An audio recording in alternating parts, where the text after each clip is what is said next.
How do you see the American economy, Nouriel? How close are we, in your judgment, to another downturn? Well, I don't expect a double-dip recession in the United States, but I expect the economic growth is going to be maybe 3% or closer to it. In the first half of the year, it's going to fall towards 1.5% by the second half of the year. Now, 1.5% is not a double-dip recession, but everything is uglier. The budget deficit is larger with a low growth economy. The unemployment rate keeps on rising. Home prices keep on falling. The losses that banks have on mortgages and consumer credit and securities go higher. Protectionist pressure is going to become larger. So it's going to feel like a recession, even if technically we're not going to be in a recession, because 1.5% growth is really dismal, anemic. At this stage of a business cycle, we should have a recovery of several quarters of 5-6%. But look at what happened in the first quarter. First quarter was supposed to be maximum growth because of the monetary fiscal stimulus. First estimate 3.7%, revised then to 3%, then revised to 2.7%. And out of the 2.7%, only 0.8 is final sales. The rest is an inventory adjustment. Same thing for the previous two quarters. So final demand is not growing in the United States. There's a risk of a severe economic slowdown. In part, for example, what's happening in the Eurozone right now is going to have a negative effect on U.S. economic growth. In Eurozone, you have the weakening of the euro, strengthening of the dollar. That's bad for the net export of the U.S. You have a widening of credit spreads, high yield, high grade in Europe and the United States. That's a negative. You have had the stock market correction that started because of the problems in Europe. Risk aversion has been rising, falling stock market in U.S. and Asia. That's a negative. You have a widening of interbank spreads because of the problems of banks in Europe is now affecting even the euro-dollar LIBOR spreads in the United States. So there's contagion coming from Europe on the United States. That's the first thing. Secondly, I think that while eventually we need fiscal consolidation, what's happening globally right now is that too many governments are deciding to do fiscal austerity too soon. Certainly you need to do fiscal austerity in Greece, in Spain, in Portugal,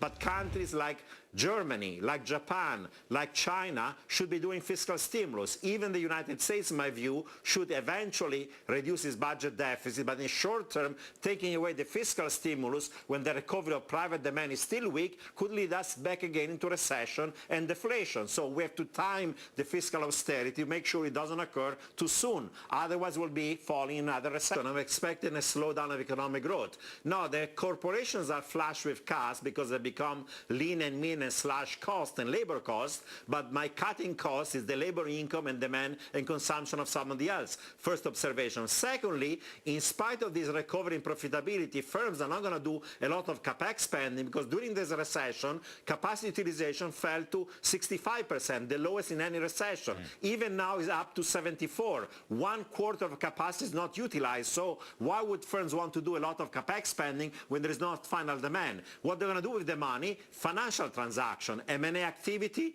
share buybacks, debt buybacks, replenishing their defined benefits, pension funds that are depleted, financial transaction rather than a massive amount of capex spend. And I think that for what concerns income taxes, what the administration is going to do is not to raise them on the middle class. Anybody below 250,000 is most of the U.S. households. There's going to be an increase from 35 to 39% for the higher income individuals. You can debate whether it's a good idea or not, but it's going to be marginal. So I don't expect a significant increase in tax rates next year. And it's not just the U.S. slowdown from 3% to 1.5%. It's a double-dip recession, looks like likely in the Eurozone. It looks like Japan right now is falling off the cliff. Look at the latest number of retail sales in May, down 2% in Japan. The only reason why they were growing was China. And now there's evidence of a slowdown of economic growth also in China. Half of the U.S. S&P 500 firms' profits are coming from abroad. So slowdown at home, slowdown abroad. In my view, there is a risk of a further correction. If by year-end